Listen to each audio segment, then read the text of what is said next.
This week we've been looking at some of the prayers that David prayed and turned into songs that on the surface are really pretty violent and very, very harsh. And if you dig deep, maybe even a little bit counter what God intends for his people. He would pray things like, God, break the arm of my enemy and hit him in the jaw and knock out all of his teeth. And there was a couple of prayers where David would even say, just take my enemy out, totally eliminate him, and kill his children.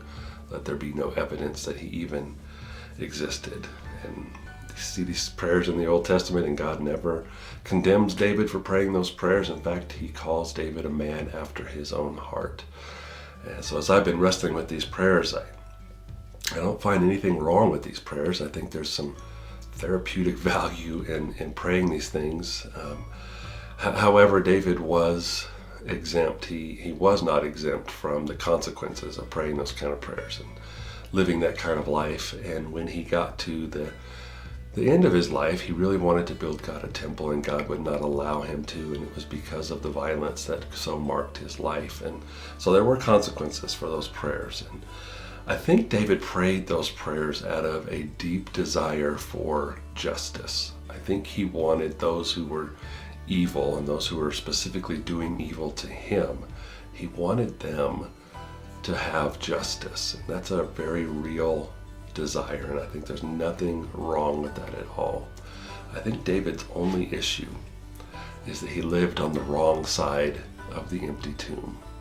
The empty tomb that Jesus' dead body once laid in changed everything. It changed history, and it changed the way we are to even view those who we would consider enemies.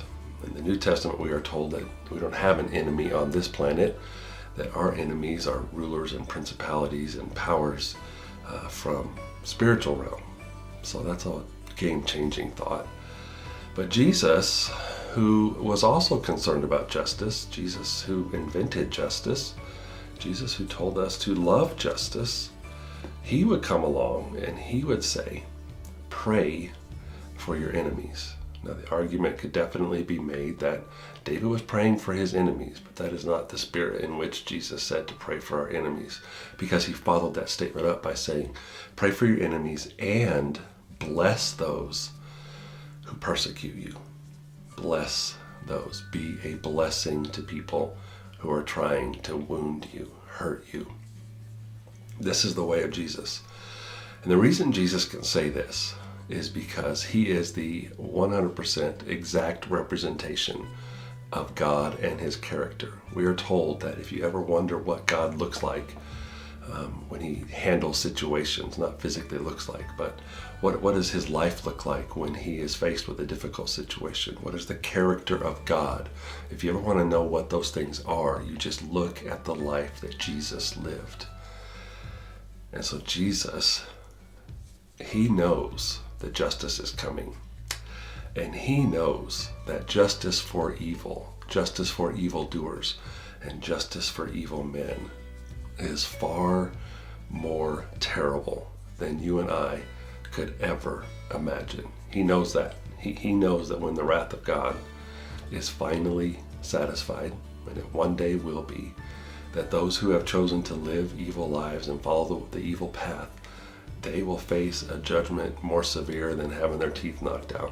And they will face a judgment immensely more painful than death.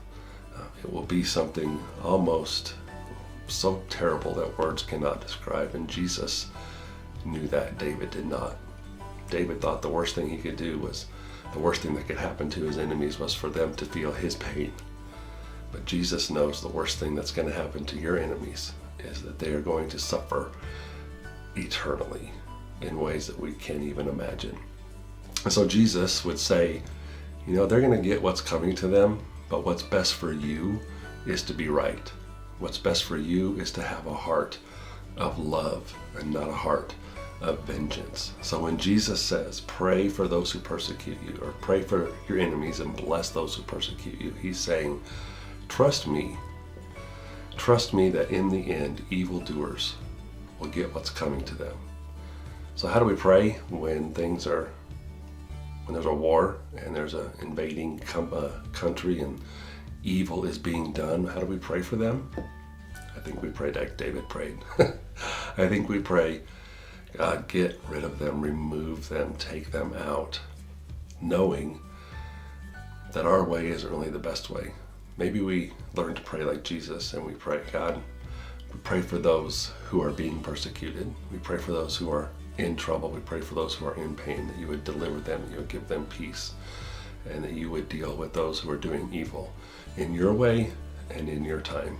And we will trust you. These are the kind of prayers I want to pray. I want to pray with the heart of a man who has been changed by an empty tomb, because the empty tomb changes everything.